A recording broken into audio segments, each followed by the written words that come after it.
Howdy y'all, Fast Force 289. So tonight I'm going to show you how to install a pilot bearing into a 302. This will work for 289, 302, 351 Windsor, 351 Cleveland, probably even big blocks. We're putting a T5 in my car, show you how that works. If you install a pilot bushing, it works the same way, pretty much, so it'll work either way. But we're going to get into it now. Let's take a look at it. All right, so now we're about to go into the car and install the pilot bearing. How this installs is, there's like a little lip right here. You'll see this goes, and you'll see when we get underneath the car, this will go up against the crankshaft, so it goes in the crankshaft like this. These two divots are for a puller, so when you have to change this bearing, you can put a puller in here and a slide hammer, and that's where the ears can grab to hold on to it to pull it out.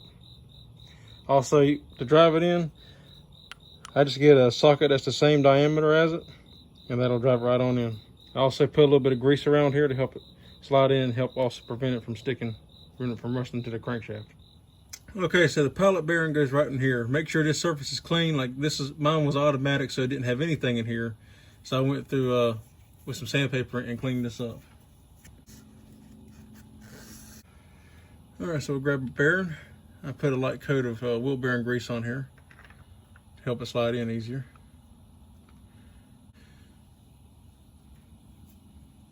Now we'll just take our socket and our hammer.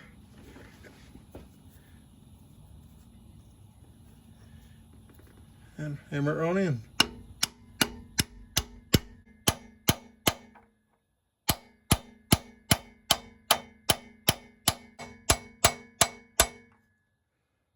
All right, once you got the pilot bearing in, now we can install our block plate. I like to make sure the mating surface is nice and clean. I already cleaned this one.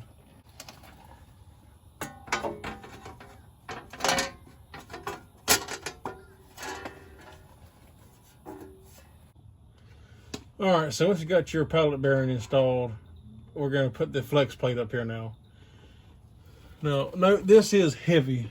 This is a lot heavier than a automatic flywheel. So just be mindful of that when you're putting it up in place. All right, take it.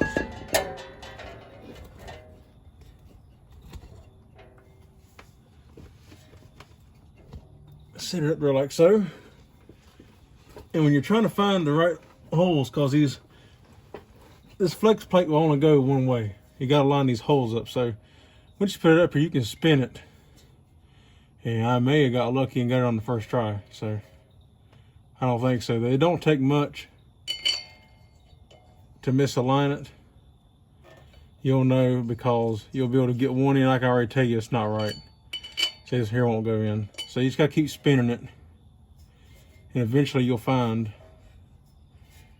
the holes that line up like they're supposed to. That one didn't do it, so.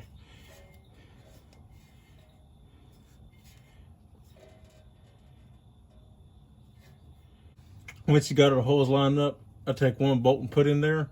And you want to make sure that when you put your bolts in, you use either Loctite or I use RTV in the holes, because these holes can leak oil when it's running. And it'll make you think your rear main seal is leaking, but really it's just oil leaking past the bolts. And also on these ARP bolts, because I bought new ARP bolts to go with this, they come with a lubricant to go underneath the head of the bolt, so you can torque it down to the proper torque. So, and these are our 3/4 bolt. Alrighty, so I got all the bolts prepped. Here's what they look like. I got RTV up here on the threads. And I got the ARP grease underneath the head of the bolt. So we're gonna go ahead and install them now. Once we got our bolts prepped and all, you want to tighten these down in a crisscross fashion.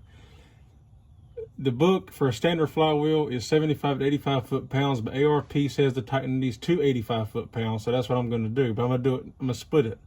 So I'm going to do the first round in 45 foot-pound increments, and then go back and final tighten them in 85. And if the flywheel starts to turn, like it just did, I'm going to use this pry bar here to help hold it.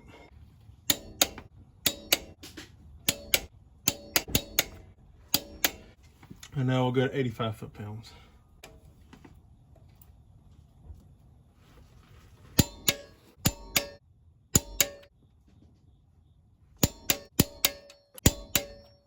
And then we'll go around, check it one more time, and that's it. We're good to go.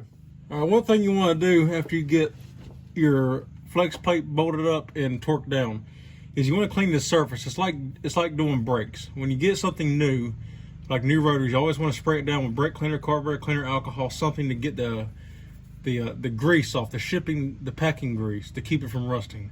You want to get that off because it can cause your clutch to slip, and it also create heat spots and make it to where it'll fail prematurely. So I like to give me a good clean microfiber rag. I'll just take the carburetor cleaner or brake cleaner, whatever you got, and I'll just spray it on here real good, and then just wipe it down. Make sure you get all the dirt and everything off of it. Make sure it's nice and smooth.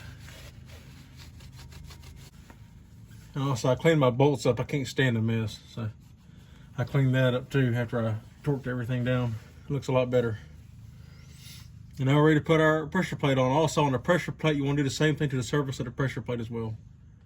All right, so in the pallet bearing here, they do supply it with grease already installed, but I like to take a little bit extra on my finger and just put in here to make sure it's got plenty of grease.